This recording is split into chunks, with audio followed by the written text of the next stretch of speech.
ഒരുപാട് സന്തോഷമുണ്ട്. First movie തന്നെ നല്ലൊരു ടീമിൻ്റെ കൂടെ വർക്ക് ചെയ്യാൻ സാധിച്ചതിൽ thank you so much Dileep sir, Vineeth sir, Rajesh sir for giving this opportunity. അപ്പോൾ ഞങ്ങളുടെ പടം പവി കെയർടേക്കർ April 26 റിലീസ് ആവാണ്. നിങ്ങളെല്ലാവരും പടം കാണണം, ഞങ്ങളെല്ലാവരും സപ്പോർട്ട് ചെയ്യണം. Thank you.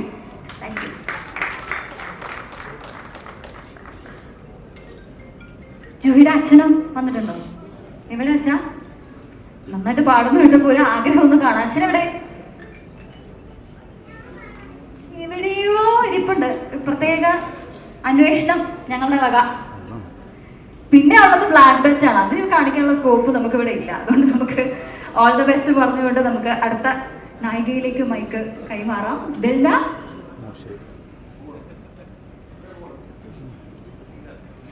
വേദിയിലിരിക്കുന്ന എല്ലാ ആദരണീയ വ്യക്തികൾക്കും നമസ്കാരം. ഈ മൂവിയിൽ ഞാൻ വളരെ അപ്രതീക്ഷിതമായി, ഞാൻ വിചാരിച്ചതല്ല ഇങ്ങനെ വരും എന്നുള്ള. ഞാൻ കാസ്റ്റിംഗ് കോളൊന്നും കണ്ടിട്ടില്ല. സോ ഞാനൊരു സുംബ ഇൻസ്ട്രക്ടറാണ്. അപ്പം എൻ്റെ ക്ലാസ്സിൽ തന്നെ അവിടെ കൊറിയോഗ്രഫി ചെയ്യുന്ന ശ്രീജിത്ത് സർ ഇതിൽ AD ആയിരുന്നു. അപ്പോൾ സാറാണ് എൻ്റെ അടുത്ത് പറയുന്നത് ഇങ്ങനെ നല്ലൊരു ടീമിൻ്റെ കൂടെ നല്ലൊരു മൂവി ഉണ്ട്, ദിലീപ് സാറാണ്, വിനീത് സാറാണ് ഡയറക്ടർ, അപ്പോൾ ഒന്ന് ഓഡിഷൻ ചെയ്ത് നോക്കൂ എന്ന് പറഞ്ഞിട്ട് അങ്ങനെയാണ് ഞാനിതിൽ വരുന്നത്. ഇതിലെ എക്സ്പീരിയൻസ് എന്ന് പറഞ്ഞാൽ ഇപ്പം ഞാൻ 1-2 മൂവീസ് ചെറിയ സീനൊക്കെ ചെയ്തിട്ടുണ്ട്. പക്ഷേ ഒരു ഫുൾ മൂവിയിൽ ഇങ്ങനെ ഒരു ക്യാരക്ടർ എന്ന് പറയുന്നത് ഫസ്റ്റ് ടൈമാണ്. സോ ഒരു ബിഗിനറിന് ലൈക്ക് എന്നെ പോലത്തെ ഒരാൾക്ക് ഇതൊരു എന്താ പറയുക വളരെ ആപ്റ്റായിട്ടുള്ളൊരു പ്ലാറ്റ്ഫോം ആയിരുന്നു. വളരെ കംഫർട്ടബിൾ എന്ന് പറയാം. Like the whole crew was like family, was like so friendly. പിന്നെ ഇത്രയും ഗേൾസ് ഉള്ളത് കൊണ്ട് നമുക്കെല്ലാം വളരെ എൻജോയ് ചെയ്ത ഒരു ടൈമായിരുന്നു ഈ ഒരു movie experience. Even Dileep sir ആണെങ്കിലും നമ്മൾ പണ്ട് മുതലേ കാണുന്ന ഒരാളാണ്. എന്നുവെച്ചാൽ എനിക്കൊരു ആദ്യം കണ്ടപ്പം സ്ക്രീനിൽ കാണുന്ന പോലെ അത്രയും എൻ്റർടൈനിങ് ആണ് എപ്പോഴും. നമ്മളുടെ അടുത്തൊക്കെ വളരെ ഫ്രണ്ട്ലി ആണ്, വളരെ കൈൻഡായിട്ടാണ്. സോ അതൊക്കെ it was a very touching experience for all of us. Even Vineeth sir ആണെങ്കിലും ഇത്രയും ചില്ലായിട്ടുള്ളൊരു ഡയറക്ടർ, അതും നമ്മൾ ഇത്രയും പുതുമുഖങ്ങളെ കുറിച്ച് കൊണ്ട് അഭിനയിപ്പിക്കുക എന്ന് പറയുമ്പോൾ അതിൽ ഇത്രയും ചില്ലായി നിൽക്കുന്നൊരു ഡയറക്ടർ വേറെ ഉണ്ടാവില്ല. So all in all this was such wonderful experience. And so from all of you, we are seeking your blessings for this movie. Pray for us and please go and watch Pavi Caretaker on April 26th. Thank you so much. And now Swati. ഒന്നും സംസാരിക്കില്ലേ? പറയൂ. How was your experience? Swathi ബാംഗ്ലൂരിൽ നിന്നാണ്. മലയാളം അറിയില്ല സ്വാതിക്ക്. തമിഴ് பேசணும் സ്വാതി, തമിഴ് தெரியும். Hello, எல்லாருக்கும் good evening. இது என்னோட மலையாளம்ல ஃபஸ்ட்டு சினிமா. கன்னடத்தில் பண்ணியிருக்கேன், ஆனால் இது வந்து வெளியில் வந்து பண்ணுறது வந்து புதுசாக இருக்குது. புது டீம், ரொம்ப ரொம்ப ஹாப்பியாக வந்து பண்ணியிருக்கிற ஒரு சினிமா இது.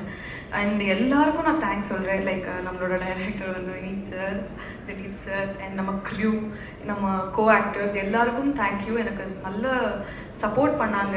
டைலாக்ஸ் விஷயத்தில் எல்லோரும் சப்போர்ட் பண்ணாங்க. ரொம்ப கஷ்டமாக இருந்துச்சு ஸ்டார்டிங் டேஸில். போக போக எல்லாமே ரொம்ப ஈஸியாக மாறிடுச்சு. Thank you so much. April 26 வந்து இந்த சினிமா ரிலீஸ் ஆக போகுது. ப்ளீஸ் எல்லோரும் சினிமாஸ் ஆக்சுவலி எல்லோரும் தியேட்டருக்கு போங்க, சினிமா பாருங்கள். Thank you so much. Pluses. Roshni. എല്ലാവർക്കും നമസ്കാരം. ഞാൻ ഫസ്റ്റ് ടൈം അല്ല ഇങ്ങനെ ഒരു ക്രൗഡ് ഫേസ് ചെയ്യുന്നത്. പക്ഷെ ഇപ്രാവശ്യം കുറച്ച് ഇമോഷണലായി പോകുന്നൊരു പേടിയുണ്ട്.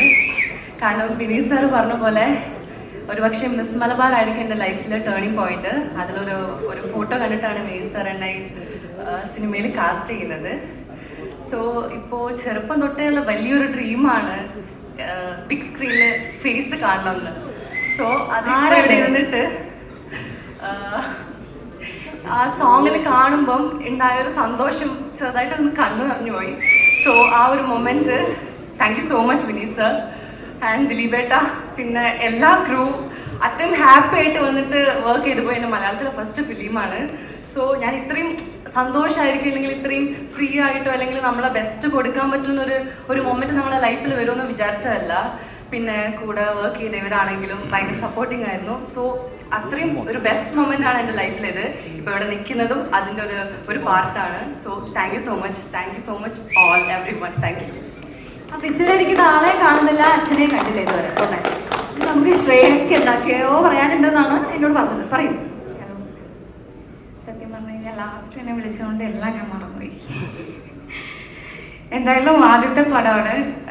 അതിങ്ങനെ ഒരു ബാനറിൻ്റെ കൂടെ ദിലീപേട്ടൻ്റെ നായികയായിട്ട് ലോഞ്ച് ചെയ്യപ്പെടുക എന്ന് പറയുന്നത് തന്നെ ഏറ്റവും വലിയ ഭാഗ്യമായിട്ടുള്ള ഒരു കാര്യമാണ്. പിന്നെ വിനീതേട്ടൻ പറഞ്ഞ പോലെ വിനീതേട്ടൻ എന്നെ ഇൻസ്റ്റഗ്രാമിൽ ടെക്സ്റ്റ് ചെയ്തിട്ടാണ് ഇങ്ങനെ പറയുന്നത്, ഇങ്ങനെ ഒരു പടമുണ്ട്, ഓഡീഷൻ കൊടുക്കാൻ താല്പര്യമുണ്ടോ എന്നുള്ള കാര്യം. അപ്പോൾ ഞാൻ പറഞ്ഞു ആ ഓക്കെ ഓഡീഷൻ കൊടുക്കാമെന്നുള്ള പറഞ്ഞു. പക്ഷെ അതിനുശേഷം ഒരു വിവരമില്ല, പിന്നെ പോയി, കംപ്ലീറ്റ് ആയിട്ട് പോയി. അത് കഴിഞ്ഞിട്ട് ഞാൻ ഈ പറയുന്ന പോലെ ചെറുതായിട്ടൊന്ന് പാട്ട് പാടുന്ന ആളാണ്. അപ്പോൾ എൻ്റെ ഒരു പ്രോഗ്രാമിന് ഞാൻ വിനീതേട്ടനെ ഇൻവൈറ്റ് ചെയ്തു. അപ്പോൾ വിനീതേട്ടൻ അന്ന് വന്നിട്ട് പ്രോഗ്രാം കണ്ടു. അതിൽ ഏറ്റവും വലിയ കോമഡി എന്താണെന്ന് വെച്ച് കഴിഞ്ഞാൽ എനിക്ക് എൻ്റെ ഒരു കാര്യം എന്ന് വെച്ച് കഴിഞ്ഞാൽ എനിക്ക് ലൈൻസ് മറന്നു പോകും. പാട്ട് പാടുന്ന സമയത്ത് ലൈൻസ് മറന്നു പോകും. അപ്പോൾ പുള്ളിക്കാരൻ ബാക്കിലിരിക്കുന്നുണ്ടായിരുന്നു. ബാക്കിലിരുന്നിട്ട് ഞാൻ നന്നായി പാടി പകുതി എത്തുമ്പോഴത്തേക്കും ലൈൻസ് മറന്നുപോയി. അത് ഞാൻ ട്യൂണ് വെച്ച് അഡ്ജസ്റ്റ് ചെയ്തു. അപ്പോൾ തന്നെ പുള്ളിക്കാരൻ എഴുന്നേറ്റ് പോയി. പിന്നെ ഞാൻ പുള്ളിക്കാരനെ കണ്ടില്ല. അതൊക്കെ കഴിഞ്ഞ് കുറച്ച് ദിവസം കഴിഞ്ഞിട്ട് എൻ്റെ അടുത്ത് പറഞ്ഞു ഓഡീഷന് വരാൻ പറഞ്ഞു. അങ്ങനെ ഓഡീഷൻ വന്ന് അറ്റൻഡ് ചെയ്ത് ഇന്നായി കഴിഞ്ഞപ്പോൾ എന്നോട് ആദ്യം പറഞ്ഞത്, നിന്റെ കാര്യത്തിൽ എനിക്ക് ഡയലോഗിൻ്റെ കാര്യത്തിൽ എനിക്ക് ഭയങ്കര പേടിയുണ്ട്, നീ ഡയലോഗ് മറന്നു പോകുമോ എന്നുള്ളൊരു കാര്യം അതെനിക്ക് ഭയങ്കര പേടിയുള്ള കാര്യമാണ്. ഒന്നാമത് ദിലീപേട്ടൻ്റെ കൂടെയാണ് അഭിനയിക്കുന്നത്, അങ്ങനെയൊക്കെ പറഞ്ഞ് എന്നെ നന്നായി പേടിപ്പിച്ചിട്ടുണ്ടായിരുന്നു. എൻ്റെ ഫസ്റ്റ് ഷോട്ട് ദിലീപേട്ടൻ്റെ കൂടെയായിരുന്നു. അപ്പം ഞാനിങ്ങനെ ഇത്രയും കാലം CD മൂസ, മീശ മാധവൻ, കല്യാണരാമൻ ഇതൊക്കെ കണ്ട് ഫാൻ ഗേൾ ആയിട്ടുള്ള ഒരാൾ, ഞാൻ ഫസ്റ്റ് ഷോട്ട് ദിലീപേട്ടൻ്റെ കൂടെ എന്ന് പറയുമ്പോൾ ഉണ്ടാകുന്ന ടെൻഷൻ, ഇതെങ്ങനെയായിരിക്കും ഞാൻ ചെയ്യുക, അല്ലെങ്കിൽ എന്താണ് ഞാൻ ആദ്യം പോയി പറയേണ്ടത്, എങ്ങനെയാണ് മീറ്റ് ചെയ്യേണ്ടത്, ഒരു സ്റ്റാർട്ടിങ് ട്രബിൾ, അങ്ങനത്തെ ഒരു മീറ്റിംഗ് സംഭവം ഉണ്ടായിരുന്നില്ല. അപ്പോൾ ആദ്യത്തെ ഷോട്ടിൽ തന്നെ ദിലീപേട്ടൻ എത്രത്തോളം എന്നെ കംഫേർട്ട് ആക്കി എന്നുള്ളൊരു കാര്യം എനിക്ക് എടുത്തു പറയേണ്ടതാണ്. നമ്മൾ വിചാരിക്കും, നമ്മൾ ഈ തമാശകളൊക്കെ കാണുന്ന സമയത്ത് നമ്മൾ വിചാരിക്കും സ്ക്രിപ്റ്റിലുള്ളതാണല്ലോ, സ്ക്രിപ്റ്റിൽ എഴുതിയ തമാശകളാണ് ദിലീപേട്ടൻ പറയുന്നത് വിചാരിക്കും. പക്ഷെ അത് ഇംപ്രവൈസ് ചെയ്ത് കയ്യിൽ നിന്ന് ഓരോ സാധനങ്ങൾ ഇടും. അപ്പോൾ ഓപ്പോസിറ്റ് നിൽക്കുന്ന നമ്മൾ അതിന് കണക്കായിട്ട് ഓക്കെ, അപ്പം ഞാൻ കയ്യിൽ നിന്ന് പോകും. അതാണ് സത്യം. ഞാൻ ഓപ്പോസിറ്റ് നിൽക്കുമ്പോൾ ഞാൻ ഇത് സ്ക്രിപ്റ്റിലില്ലല്ലോ, എന്ത് ചെയ്യും, അടുത്ത ടേക്ക്, ഓക്കെ അടുത്ത ടേക്കിന് ഞാനും അതുപോലെ പ്രിപ്പയർ ആയി നിൽക്കുക എന്ന് പറയുന്നത് അത് ഭയങ്കര ഒരു എക്സ്പീരിയൻസ് ആണ്. കാരണം നമ്മളെ കൂടെ ഇംപ്രവൈസ് ചെയ്യാൻ ഹെൽപ്പ് ചെയ്യുന്ന ഒരു വലിയ കാര്യമാണ്. അതുകൊണ്ട് തന്നെ എന്നെ സംബന്ധിച്ചിടത്തോളം ഈ ഒരു ഫിലിം എനിക്ക് ഭയങ്കര ഒരു ലെസൺ ആണ് എല്ലാ രീതിയിലും. ഇപ്പോൾ വിനീതേട്ടൻ പറഞ്ഞ പോലെ ഏറ്റവും ഹാർഡ് വർക്കിംഗ് ആയിട്ടുള്ള നമ്മളൊക്കെ ഒരു സീൻ തന്നു കഴിഞ്ഞു കഴിഞ്ഞാൽ അതിൽ എത്രത്തോളം പ്രിപ്പയർ ചെയ്യും എന്നുള്ള കാര്യം ഞാൻ കണ്ടുപഠിച്ചത് ദിലീപേട്ടൻ പ്രിപ്പയർ ചെയ്യുന്ന കാണുന്ന സമയത്ത് ഞാൻ ഓക്കെ എന്നാൽ ഞാനും ഒന്ന് കുറച്ച് പ്രിപ്പയർ ചെയ്തേക്കാം എന്നുള്ള രീതിയിൽ ഞാനും അത് കണ്ടിട്ടാണ് പ്രിപ്പയർ ചെയ്യുന്നത്. അപ്പോൾ ഇത്രയും ജോവിയൽ ആയിട്ടുള്ള ഒരു, അതായത് നമുക്കറിയാം ദിലീപേട്ടൻ ഇത്രയും കോമഡി അവതരിപ്പിക്കുന്ന ഒരാളാണ്. ഇങ്ങനെ തന്നെയാണ് റിയൽ ലൈഫിലും എന്ന് നമുക്ക് മനസ്സിലാവും നമുക്ക് സംസാരിച്ചു കഴിഞ്ഞാൽ. അതുകൊണ്ട് തന്നെ ദിലീപേട്ടൻ്റെ ആ ഒരു എനർജി ആ സെറ്റ് മൊത്തം ഉണ്ടായിരുന്നു. അത്രയും ജോവിയൽ ആയിട്ടുള്ളൊരു സെറ്റായിരുന്നു നമ്മുടെ. അപ്പം നമ്മൾ എക്സ്പീരിയൻസ് ചെയ്ത ആ ഒരു ഫൺ മൊമെന്റ്സ്, ഫണ്ണായിട്ടുള്ള കുറച്ച് ഡേയ്സ്, അത് നമ്മൾ നിങ്ങളായിട്ട് ഷെയർ ചെയ്യാൻ ആഗ്രഹിക്കുകയാണ്. അപ്പോൾ ഒരു കുഞ്ഞു വീഡിയോ അതിലേക്ക് പോയല്ലോ. അപ്പോൾ ഓക്കെ, അപ്പോൾ ശ്രേയ മറന്ന കാര്യങ്ങളും ബാക്കി എല്ലാവർക്കും ഓർമ്മകൾക്ക് പൊടി തട്ടിയെടുക്കാനും നമുക്കിതെല്ലാം ആസ്വദിക്കാനുള്ള സമയമാണ്. ലൊക്കേഷൻ കാഴ്ചയിലേക്ക് കടക്കാം.